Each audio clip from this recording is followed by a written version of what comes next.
Why I think I fight. Do I enjoy it? No. Do I enjoy training? No. Do I enjoy cutting weight? No. Am I nervous? Yes. Do I think to myself, what am I doing? Yes. Completely. Unfortunately, it's one of those things you're either born with or you're not. And the only way I can explain it, to try and make it make any sense, is that if I'm not doing something which is either extremely difficult or extremely stressful, I'm in a perpetual state of crippling boredom. I can't explain it. I see other people live their lives and they're like, oh, I can't wait for the weekend because I want to watch this movie. I think, who cares about a movie? You're looking forward to the weekend for a movie? You're looking forward to the weekend to get drunk? Like, these things to me are so mundane. They mean nothing. And if I don't fight, if I'm not in a situation where I'm stressed or worried or concerned, I'm just perpetually bored. And boredom's crippling. If you're an intelligent person and you've got a good brain on your shoulders, you can't just sit there bored, you know? So most smart people take the academic route to avoid boredom. They learn, but that's never really interested me either. Although I've always been an intelligent guy and I've always done well academically, it never really interested me. And then I see people climb Mount Everest or jump off buildings or do base jumping, or the guy who jumped from space. People think, what's he doing? He's crazy. I understand. Because some people can't live normal lives. Some people cannot just function 9 to 5 office job, get drunk at the weekends. That is not for some individuals, and it's not for me. So I have to find something which keeps me physically tired enough to stop me going AWOL, and mentally tired enough. And I've chosen fighting, because without this, when I'm not in training, I wake up every day and think, okay, what am I gonna do today? It's 9 a.m. on a Tuesday, I'm bored, everyone's at work, I'm bored, and I'll end up doing something crazy. I'll either end up drunk or on the Eurostar, or, you know, it's just a random lifestyle, because I'm constantly looking for never-ending entertainment, and it doesn't exist. I think the only thing that could stop me fighting is if I had enough money to constantly entertain myself. Unless I'm a billionaire, I need something that keeps me focused and keeps me occupied in life.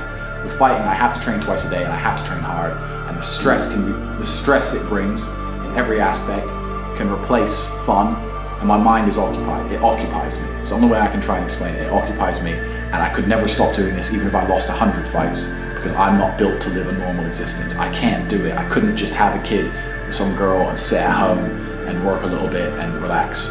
I've never relaxed my entire life. I don't know what relaxing is. It's just not me.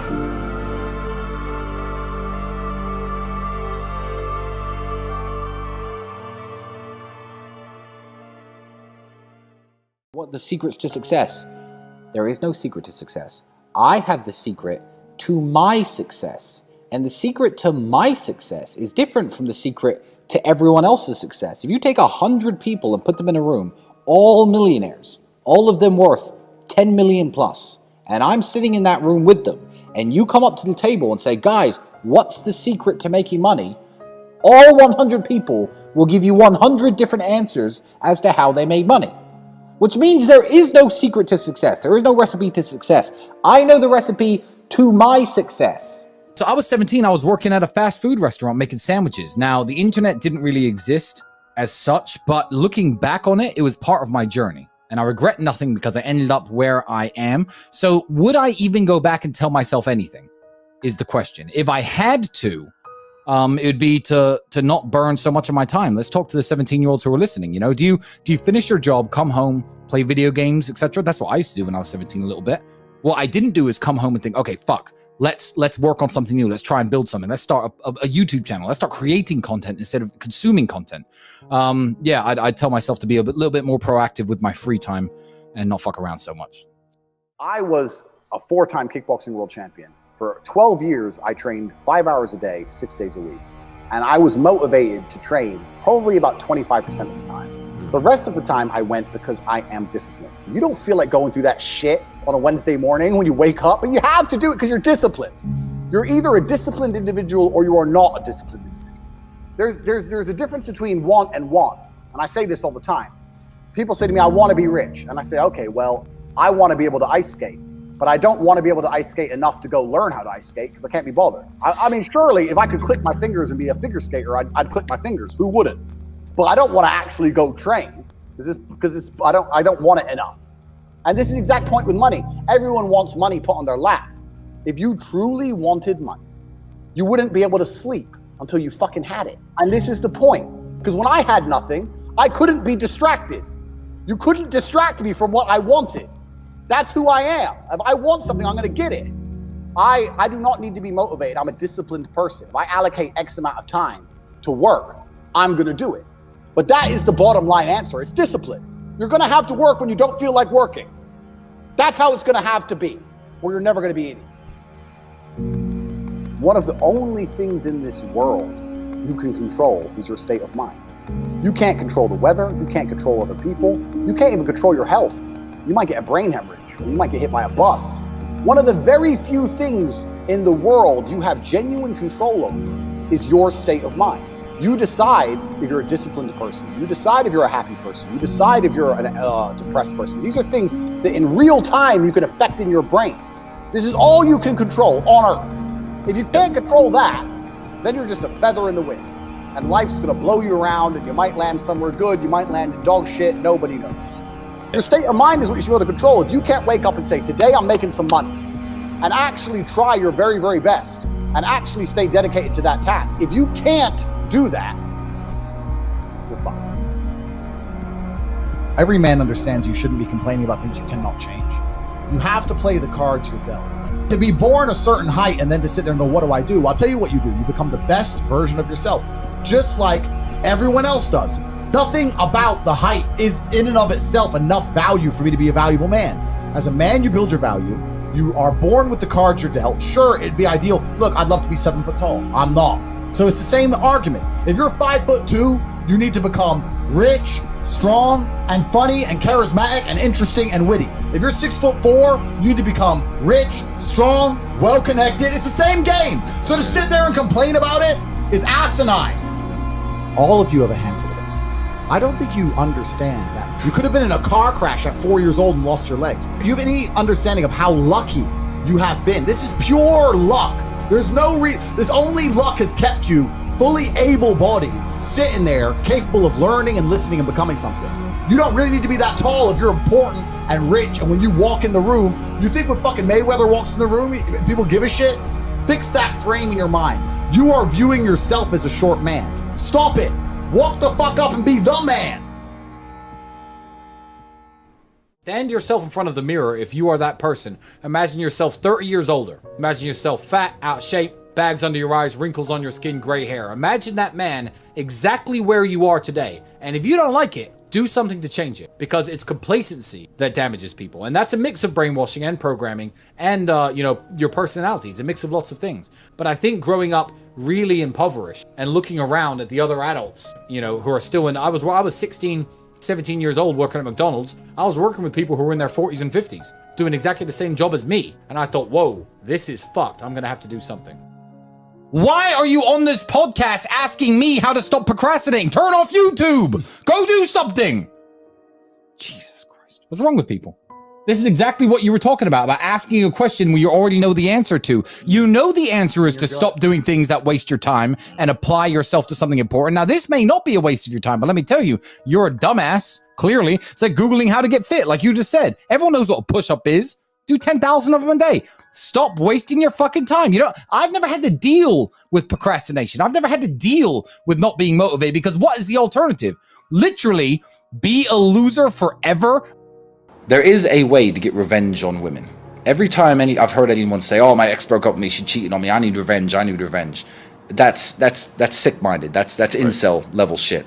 The only kind of revenge that you can get on a woman is this. Ever. Say goodbye politely. Mm-hmm. Keep working hard. Increase your value as a man. Wait 3 years, 4 years, 6 years, 11 years, and you know this story, the 11-year story. And wait till you are the man. And she's just now some chick, 28, 29. Yeah. And she's like, Tristan, it should have always been you. Then you can either tell her no or break her heart again. Yep. Then you win. My success was that I trained hard. I was a professional fighter. I've always been confident. That comes from my kickboxing, I guess, which made me good with women.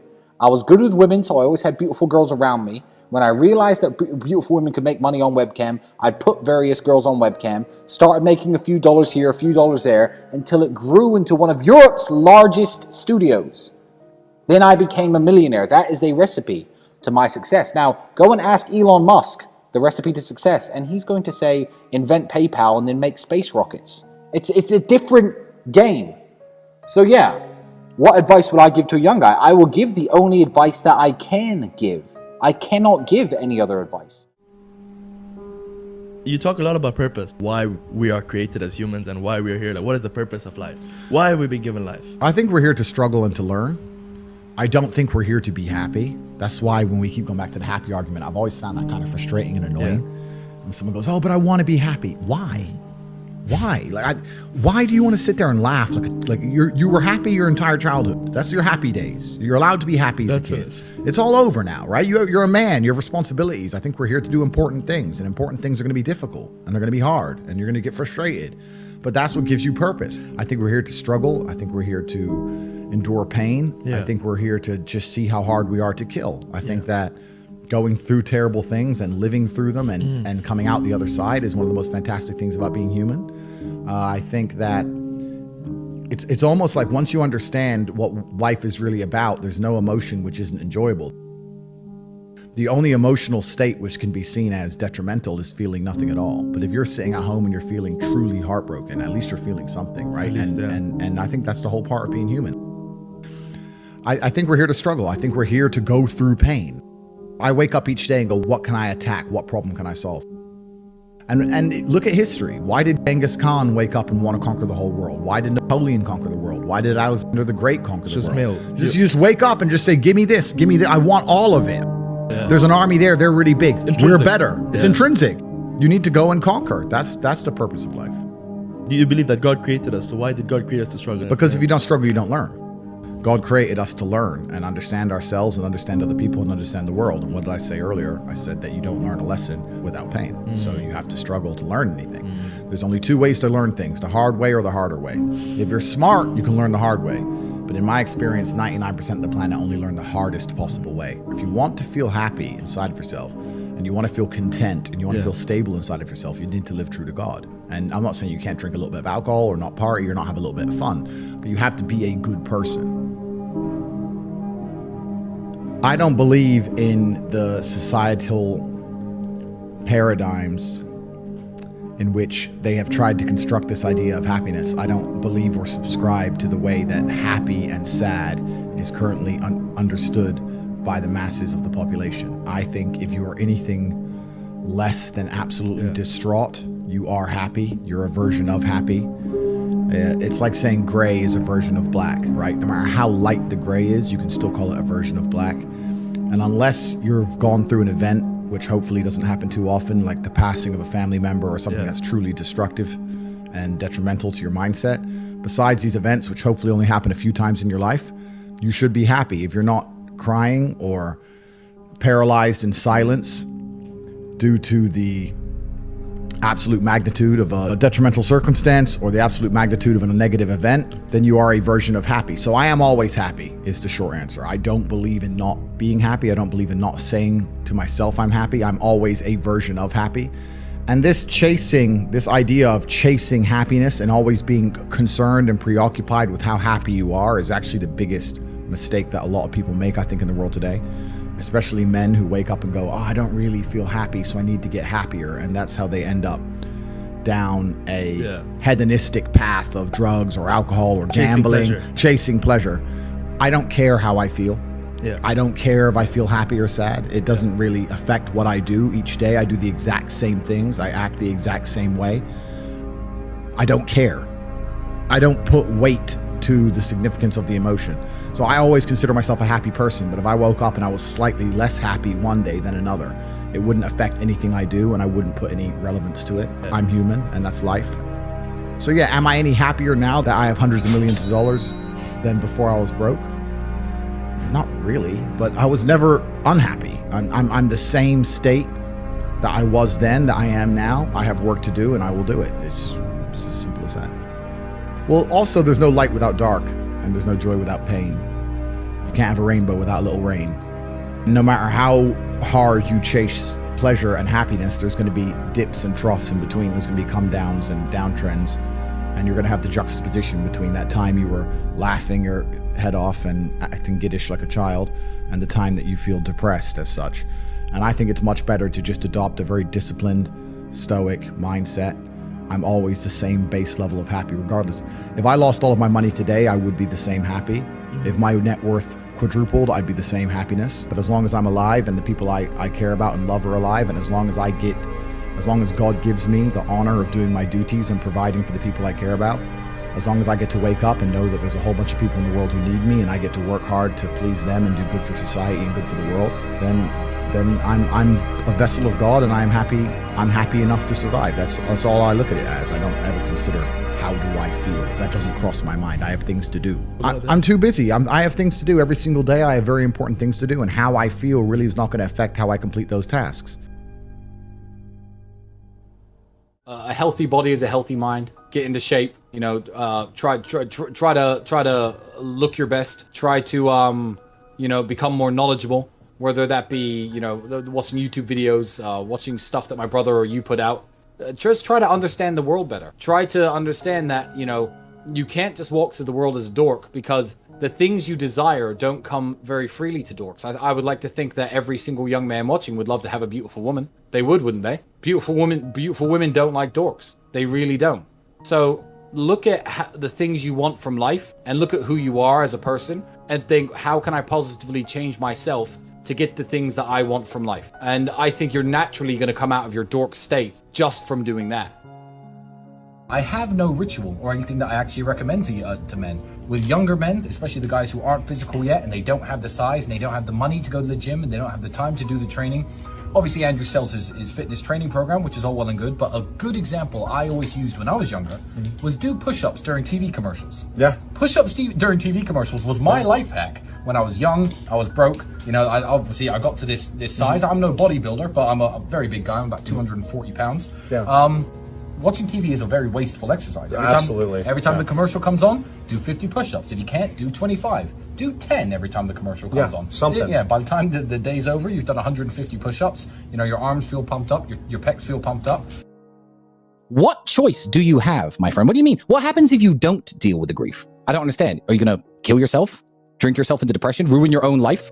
You have no choice. You're on a train track. And you can either change the direction of the train that goes off a cliff, or you can keep it on the track. Time is going to still keep going on, and you are going to be sad. So are you going to be a sad winner, or are you going to be a sad loser? To me, it's very binary.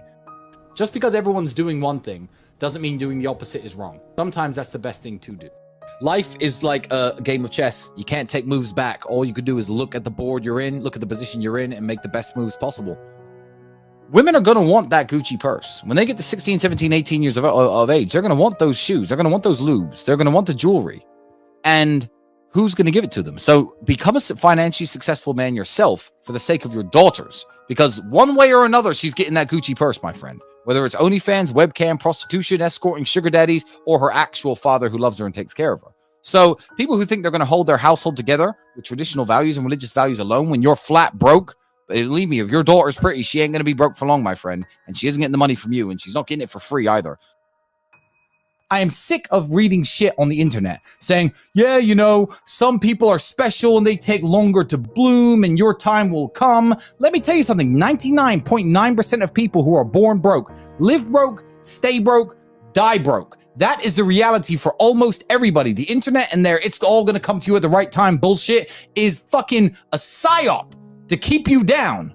You already know the answer. You don't need me to tell you. Why the fuck are you asking 4 men who do not know you personally how to stop wasting your time? I don't even know what you do to waste your time. You already know the fucking answer. My daughter's going to be raised very differently to my sons. My sons are going to have to work hard for everything they do. I'm going to take care of my daughter within reason. The shoes, the Gucci purse, the nice car. She wants a little Mini Cooper or a Fiat 500 to drive around in. Cool. I'm going to take care of you because you are a member of my family. I am the man in charge of this family, and I am going to provide for you. When you are looking at other men in the world, I'm not going to lock her in the house. I'm not going to say don't date. I'm going to just inform her that when you're looking for other men in the world, you have to understand that when you pass on from this family, that's the man who's going to potentially be taking care of you. Listen, everything's going to plan. Smile. Go live your life. Be a sad winner and not a sad loser. Motivation isn't real. Everyone says this. Motivation is not real. Discipline's real. I do not feel like training, but I still train because I'm a disciplined individual. You don't get to go through life only doing the things you feel like doing. So this is down to you, my friend. And listen, you may feel fired up for 10 minutes after this little talk, but you're not going to feel fired up forever. You need to put systems in place. You need to get discipline. You need to get an atmosphere of people around you who are going to keep you accountable and not make it easy for you to continue to be a fucking nobody. And then you're going to fix your life. Otherwise, you're going to stay a nobody. You're tired. You don't want to work. You want to go to sleep and just relax. You do it fucking anyway. That is the most basic imperative of the masculine frame, which has been destroyed in real time. They are trying to convince you that you should act how you feel. You should show more of your feelings. If you feel this way, you should show it. If you want to cry, cry. What I'm saying is the reason they're trying to bring out emotionality in you is because of exactly what Myron said. Most of the time, you don't feel like doing the things you're supposed to do. But the true masculine frame throughout history was doing the things they didn't want to do, but they knew they had to do because they had honor and duty. That's what honor and duty means. Do you think the men on the Titanic wanted to stay on the fucking Titanic? No, we're men. We have to stay. We're scared, but we must. It's our duty to let the women and children on the lifeboats. This is masculine duty. A good man controls himself. I have absolute self-control. Emotional control is absolutely and utterly important as a man. I'm saying that you need to understand as a man, there are certain principles under which you act, regardless of how you feel. I can wake up in a terrible mood. I can wake up sad. I can ache. I can have a busy day, stressed, etc. I will complete the same tasks as if I woke up in a fantastic mood. I'll do the same things because how I feel has no bearing on the things I'm going to do in my day because I have duty to myself and to my bloodline. Because you think there's something wrong with you. You go, well, I lack motivation. I don't have the motivation to go to the gym. Well, here's the news flash. Neither did I. And I still did it. So now what are you going to say? Now you have no excuse, right? Oh, you're scared to get in the ring. So was I. I still did it. Scared to get in the cage. So was I. I still did it. Being a man isn't about not feeling things. It's about acting the way you're supposed to act regardless of how you feel. We act. We're men of action. We get things done. So the world got built. All of it. All the men who built the skyscrapers felt scared. They did it anyway. You need to become a man of action. Stop worrying about how you feel and start worrying about what you're supposed to be doing. How about that? I've always been disciplined with myself because I've always lived a disciplined life. I lived in a disciplined household. Like there was no such thing as I don't want to. So even now if I wake up and I don't want to do something, I don't need someone to tell me to do it because I'll do it anyway. I mean, who wants to run a marathon? Nobody. Who wants to do that? You just do it, don't you? Because, you know, it's the thing you're going to have to do, and you have to blood, sweat, tears. There is a version of the world where you can feel things and really not give a f*** how you feel. Like, if I feel sad, it does not change how I act, and it does not change the things I do. If I don't feel like going to the gym, I go to the gym. If I don't feel like working, I will still work. If I wake up in a happy mood and I have a business to run, if I wake up in a sad mood, I have the same shit to do. I'm gonna get it done. So where's the importance of it? It's in my mind, that's how I view it. Like, how does that affect what I'm gonna do? Well, nothing, it doesn't. Motivation in and of itself is a scam. I don't believe in motivation, I believe in discipline. I am not motivated to do the things I'm supposed to do. I don't wake up full of like joy. I have to go to the gym, or that I have to work, or not deal with crap. I don't feel motivated to do them. I'm disciplined. I do them regardless of how I feel. Whether I'm in the mood to do it or I'm not in the mood to do it, it gets done. That's discipline. Discipline's a real thing. Motivation is fleeting. You're never going to be permanently motivated. If you're the kind of person who can only try hard at something he enjoys, then you're going to fail. If you truly want to win, you can't only want to win when you're happy, and you can't only want to win when you're motivated. You're competing against men like me who will perform even when it's raining, not only when the sun is shining. And if you're going to be the kind of person who can only do it in one of those scenarios, you are going to lose. You must be prepared to perform all of the time. I have a lot of people who message me and say, oh, I struggle with motivation. And my answer is simple. Then stay a loser. If you can't find the motivation to not be a loser, then I strongly recommend you just stay a loser, stay in your lane, and stay out of my way. I have no time for people who cannot find the motivation to fix themselves and fix their own lives. I've been the kind of person who will perform 7 days a week. It doesn't matter how I feel, it doesn't matter what's happened, it doesn't matter if I'm happy or sad, things must be done. And this is the mindset you need to adopt if you want to be a winner. I think a man should have absolutely no interest in whether he's actually happy or not. If I wake up and I'm unhappy, I will do the exact same things as if I am happy. I will go to the gym the same. I will work the same. How I feel has no impact on how I live my life. I don't think happiness as an index is a healthy view for a man to have on life success. If you're waking up and going, oh, am I happy, am I not? You're looking at life wrong. I think of a man, if you put happiness if you move it down the scale, right? And you start looking at, am I successful? Am I competent? You know, am I achieving things? Am I respected? If you start to look at these indicators of your life, you're gonna end up being happier without actually analyzing if you're happy or not. You have to just work. At some point you have to bite the bullet and just work. Working harder is never gonna not help. No matter what scenario you're in, working harder is never gonna not help you. And it's amazing that I give different versions of the same answer for 99% of the questions I'm asked. Work harder. If you have a problem, whether you're broke, whether you're out of shape, whether your friend dies, whether your girl leaves you, whether you're depressed, whatever it is, working harder is almost always the answer. So you know what you need to do.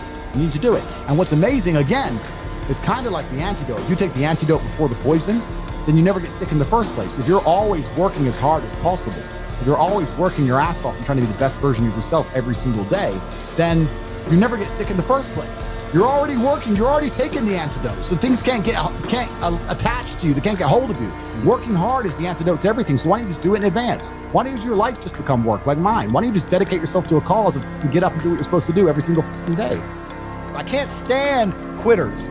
So if you're the kind of person who's gonna quit because it's hard, I don't even want your energy around me, right? You need the people who don't quit. I don't quit. Every single facet of my life is testament to the fact that I don't quit. I didn't quit. So that's the difference. When it was hard, I did it anyway. That's who I've always been.